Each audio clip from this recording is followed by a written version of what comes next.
How to turn off autoplay on YouTube mobile. This tutorial shows you how to stop videos from playing automatically. First, open the YouTube app. Play any video.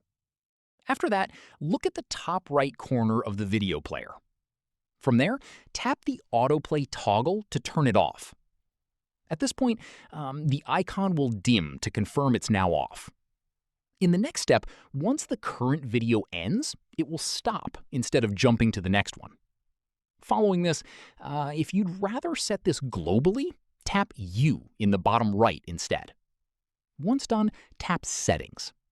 From here, scroll down and tap Playback.